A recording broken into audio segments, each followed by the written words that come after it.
My monster-in-law drenched my $7,000 wedding dress in red wine, so I made sure she lost everything in front of all her guests. The smell of fermented grapes and expensive silk is something that will stay in my lungs until the day I die. I was standing in the bridal suite, 5 minutes away from walking down the aisle to marry Marcus, when his mother, Diane, walked in holding a glass of Merlot that was filled nearly to the brim. She didn't say a word at first, she just looked at me with this thin, predatory smile that she'd been perfecting for the 3 years I'd known her. I was wearing a custom-made Vera Wang, a dress that my father had worked overtime for a year to afford, and it was the most beautiful thing I had ever touched. Diane walked toward me, pretending to stumble on the perfectly flat carpet, and I watched in slow motion as the dark, purple-red liquid arched through the air. It didn't just hit the skirt, she aimed high, soaking the lace bodice, the intricate embroidery, and splashing up onto my veil. The silence that followed was heavy, broken only by the sound of the empty glass hitting the floor and Diane's high-pitched, fake gasp. She didn't look horrified, she looked satisfied as she said, "Oh dear, I'm so clumsy." "It's just a dress, Beatrice, don't be dramatic. I'm sure we can find you something in my closet that will fit your unique figure." I looked down at the purple stain spreading across my chest like a chest wound. My bridesmaids were frozen in shock, but I felt a strange, icy calm wash over me. I knew in that moment that this wasn't an accident. This was the final move in a war Diane had been wagging against me since the day Marcus introduced us. She had tried to pick my flowers, she had tried to change the seating chart, and she had even tried to accidentally forget to invite my own sisters to the rehearsal dinner. But this was different. This was meant to break me. I looked Diane straight in the eyes and I didn't cry. I didn't scream. I just said, "Get out of this room before I do something we both regret." She huffed, straightened her own pristine champagne-colored dress, which was essentially a white gown, another slap in the face, and whispered as she walked past me, "You were never good enough for my son, and now everyone will see you as the mess you really are." When Marcus came to the door 2 minutes later, alerted by the commotion, I expected him to be furious. I expected him to demand his mother leave. Instead, he looked at my ruined dress, looked at me, and sighed. He said, "Beatrice, she's devastated. She's crying in the hallway saying how much she hates herself for being so clumsy. Can we just put on that backup dress your mom brought? Let's just get through the ceremony without a scene. It's just a piece of fabric, honey." That was the second click in my brain. The first was the wine, the second was realizing that the man I was about to tie my life to was never going to protect me from the woman who wanted to destroy me. He was always going to choose her feelings over my reality. I looked at him and said, "Marcus, you saw the glass. It's a 3-foot wide splash. She threw it." But he just shook his head and replied, "You're just stressed. Don't turn my mom into a villain on our wedding day." I told my bridesmaids to leave the room. I told everyone to go to the chapel and wait. I needed 10 minutes.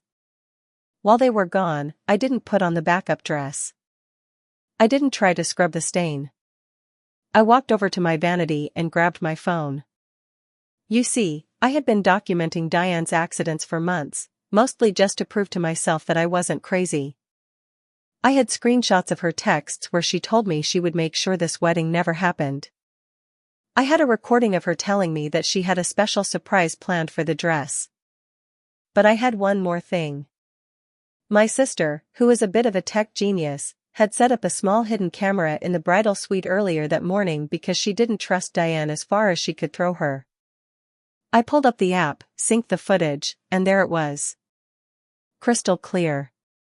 Diane standing at the door, taking a deep breath, purposefully tilting the glass, and then smiling as the wine hit me. She hadn't stumbled. She hadn't tripped. She had hunted.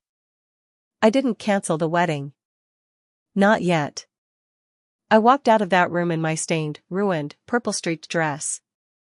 My mother started to sob when she saw me, but I held up a hand to quiet her. I walked down that aisle alone. No music. Just the sound of my heels hitting the stone floor and the audible gasps of 200 guests as they saw the mess walking toward the altar. Marcus looked like he wanted to vanish into the floorboards.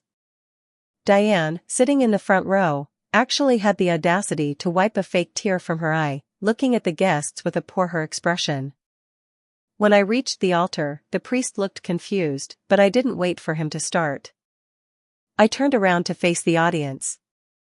I grabbed the microphone from the stand and the feedback echoed through the church like a gunshot. I looked directly at Diane and I said, "I'd like to thank everyone for coming." As you can see, the theme of the wedding changed slightly at the last minute. "Diane, would you like to explain to everyone why my dress looks like a crime scene?" The room went deathly silent. Diane stood up, her face turning a deep shade of red that matched the wine. She said, "Beatrice, this is so inappropriate. I told you I was sorry for the accident. Marcus, do something." Marcus stepped forward and grabbed my arm, whispering, "Stop this right now, you're embarrassing us." I pulled my arm away and looked at him with a coldness I didn't know I possessed. I said, "No, Marcus. You're embarrassing yourself by defending a woman who just spit in your wife's face." I pulled out my phone and held it up to the microphone so the audio would carry, and I signaled my sister in the back. She had the tribute video laptop ready. I told her, "Switch the feed." The projector screen that was supposed to show a montage of our childhood photos suddenly flickered to life. But it wasn't photos. It was the footage from 10 minutes ago. The entire church watched as Diane entered the room, looked around to make sure no one was watching, and threw the wine. They watched her smile. They watched her lean in and whisper that I wasn't good enough.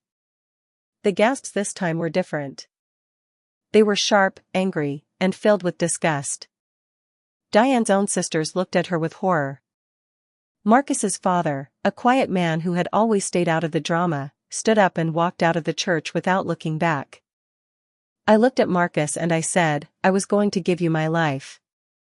I was going to build a home with you. But I realize now that there's no room in that home for me, because your mother already occupies all the space. You had one job today, and it wasn't to look good in a suit. It was to stand by me. You failed."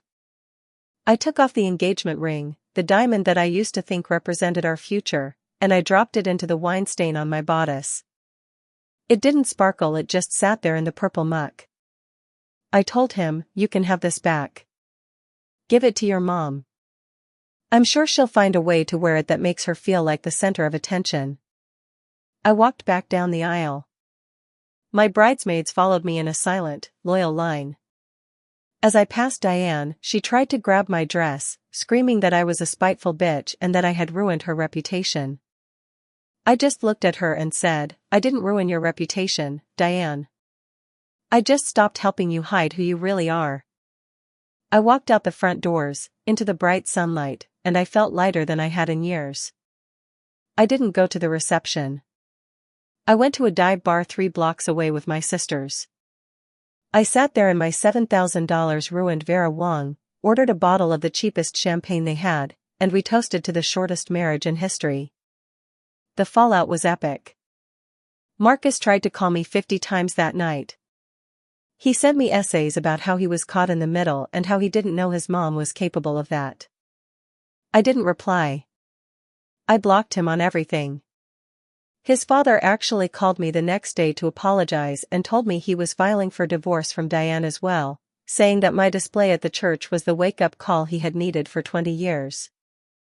He told me he'd always known she was cruel, but seeing it projected on a 30-foot screen made it impossible to ignore anymore. Diane became a pariah in their social circle. The video, of course, found its way onto the local community Facebook group, and she couldn't even go to her regular bridge club without people whispering about the wine witch. The most satisfying part wasn't the revenge, though. It was the day I went to the dry cleaners, not to save the dress, but to see if they could preserve just the stain. I had a local artist take the ruined fabric and turn it into a series of smaller, abstract pieces of art. I sent one to Marcus with a note that said, "This is what happens when you let your mother hold the glass." I kept the rest for myself. Every time I look at those purple-stained frames on my wall, I don't feel sad. I don't feel like a victim. I feel like the woman who walked through a fire and realized she was the one holding the matches. My life didn't end that day. It started. I learned that some things, like expensive dresses and toxic relationships, are meant to be destroyed so that something better can be built in their place. I'm currently dating a man whose mother lives in another country and thinks I'm a saint, but more importantly, I'm dating a man who would throw himself in front of a gallon of wine before he let a single drop touch my sleeve. And as for Diane? I heard she tried to sue me for emotional distress caused by the video. The judge threw it out within 5 minutes, laughing so hard he almost dropped his gavel. Sometimes, the world actually gives you the ending you deserve.